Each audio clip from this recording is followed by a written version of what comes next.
আমার নিজের একটা সিদ্ধান্তহীনতায় আমি কতটা পিছিয়ে গেছি আজকে আপনাদের সাথে শেয়ার করব। আমি ভেবেছিলাম যে বাসাটা আরেকটু বড় হলে, আরেকটু ফ্রন্টে হলে আমি আবার ব্যবসাটাকে আবার নতুন করে শুরু করব। তো এই ধরনের পরিকল্পনা আমার ছিল। যেহেতু আমি এখানে থাকবো না, তাই ভাবলাম যে এখন শুরু করব না, আরেকটু সময় নিয়ে করি। বড় বাসায় গিয়ে একটা ফিক্সড হলে তারপরে করব। তো সাথে অপেক্ষায় ছিলাম, এবং এর সাথে সাথে সাথে যে অভিজ্ঞতাটা আমি শেয়ার করতে চাই, ব্যবসা থেকে অল্প অল্প অল্প অল্প দূরে যাচ্ছিলাম আর পরিকল্পনা করছিলাম, কিন্তু আমার মনে হচ্ছিল আমি আমার পরিকল্পনাটা আরেকটু পোক্ত হলো, আরেকটু স্ট্রং হলো, কিন্তু আমি যে বাস্তব থেকে দূরে সরে যাচ্ছিলাম সেটা আমি বুঝতে পারিনি। কোনো একটা ব্যবসায় ফল করলে আপনি আপনার উচিত হবে খুব দ্রুতই আরেকটাকে আঁকড়ে ধরা। যখন খুব বেশি সময় নেবেন, তখন কি মনের ভেতরে একটা ভয় কাজ করবে যে আমি আবার দিব, আবার পারবো তো, নাকি আগের মতো হবে।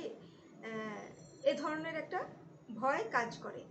আর এই ভয়টা আরও বেশি পরিমাণ হয় যখন আপনার দূরত্বটা বেশি হবে। যেমন কোনো একটা ব্যবসায় ফল করেছেন, বা যে কোনো কারণে আপনি সেই স্থানে সেই ব্যবসাটা করতে পারছেন না, কিন্তু ওই আবার ব্যবসা শুরু করবেন, বা অন্য একটা জায়গায় করবেন।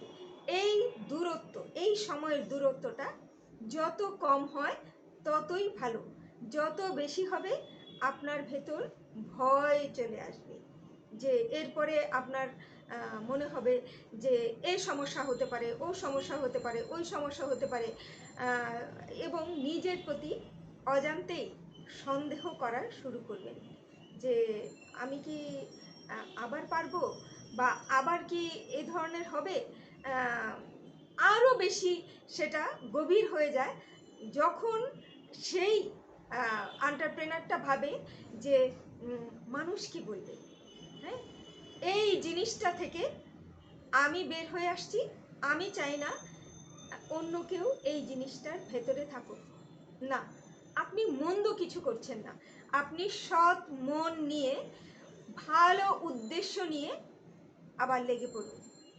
ব্যবসা ততক্ষণ পর্যন্ত আপনি ব্যবসায় টিকে থাকতে পারবেন না। দেখেন, সফলতা অনেক সময় কি সাময়িক সফলতাও সফলতা, আবার খুব মানে স্বল্প সময়, কারো সময় 1 বছর, কারো সময় 3 বছর, কারো সময় 10 বছর। আমি বলবো যে এটাও একটা সাময়িকভাবে টিকে থাকা, আর মানে দীর্ঘদিন টিকিয়ে রাখা ব্যবসাকে, এবং পুরুষের পর পুরুষ অবধি টিকিয়ে রাখা, সেটা অন্য ব্যাপার। ততক্ষণ পর্যন্ত আপনার ব্যবসা টিকবে না যতক্ষণ পর্যন্ত আপনি সেবামূলক মন মানসিকতা নিয়ে ব্যবসা না করবেন। ব্যবসা আমরা কেন করি? অবশ্যই অর্থের জন্য করি, কিন্তু আপনি কাজ করবেন যে এই উদ্দেশ্যটা নিয়ে কারো না কারো উপকার হবে। এই মানসিকতায়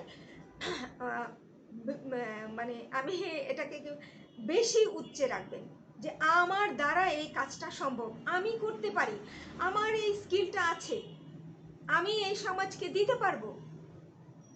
এই ধরনের চিন্তা ভাবনা করা উচিত।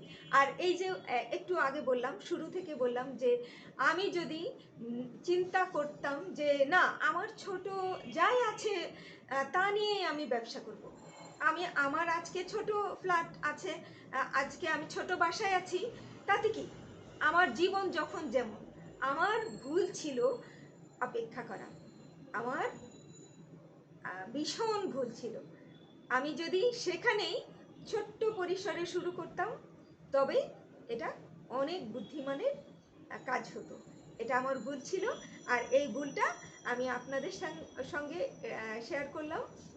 বিনিময় করলাম যেন আমার মতো এই ভুলটা আপনারা না করেন। অনেকেই আছে যে আমার তো একটা স্মার্টফোন নাই বা ব্র্যান্ডের ফোন নাই, আমি যে অনলাইনে ব্যবসা করব, আমার এটা নাই ওটা নাই ওটা নাই। না, কি যা আছে তাই নিয়ে লেগে পড়ুন।